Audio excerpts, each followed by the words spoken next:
Once upon a time, the glorious nation of Iran had a woman who won a medal at the Olympics.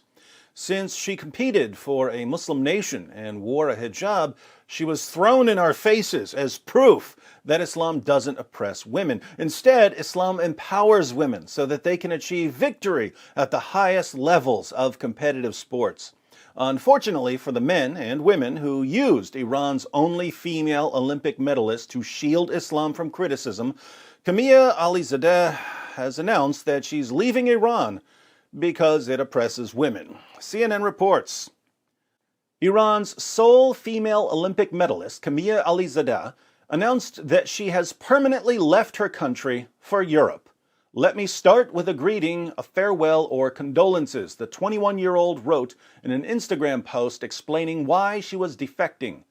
"I am one of the millions of oppressed women in Iran who they have been playing with for years." Alizadeh became the first Iranian woman to win an Olympic medal after claiming taekwondo bronze in the 57-kilogram category during the 2016 Rio Olympics.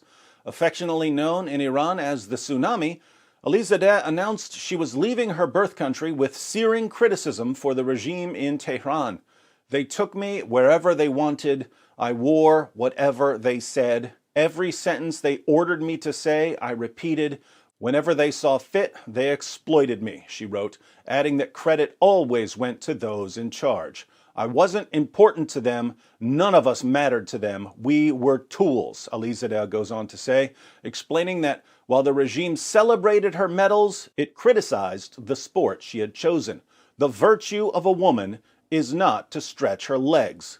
Reports of her defection first surfaced Thursday, with some Iranians suggesting she had left for the Netherlands. It's unclear from her post what specific country she's gone to. Muhammad told his followers that women are, by nature, stupid and immoral.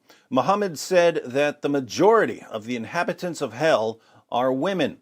The Quran claims that the testimony of a woman is only half as reliable as the testimony of a man. The Quran says that men can beat their wives into submission, and we find in Sahih al-Bukhari that Muhammad allowed his followers to beat their wives until their skin turned green. Muhammad allowed his followers to rape their female captives and to hire prostitutes. Aisha, Muhammad's child bride, once said, "I have not seen any woman suffering as much as the believing women." According to Aisha, who in Islam is called the mother of the faithful, Muslim women were treated worse than Jewish women, worse than Christian women, worse than pagan women. And this wasn't at some later point in Islamic history. This was during the time of Muhammad and because of the teachings of Muhammad. Fast forward 14 centuries and, shocker, the worst places in the world to be a woman are Muslim-majority countries. And yet, when we draw attention to the oppression of women in the Muslim world, we're told that the Muslim world doesn't oppress women. Just look at empowered, hijab-wearing women like Olympic medalist Kimia Alizadeh. They're the proof that Islam promotes women's rights, not the oppression of women. And now we find that Kimia was oppressed all along, and that as soon as she saw the opportunity, she decided to flee the Muslim world and head for the West.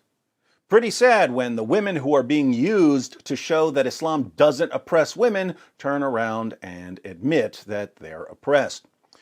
I wonder how many young Iranian women who looked up to Kimia Alizadeh as their hero and wanted to follow in her footsteps are now looking for a way to follow her footsteps out of Iran.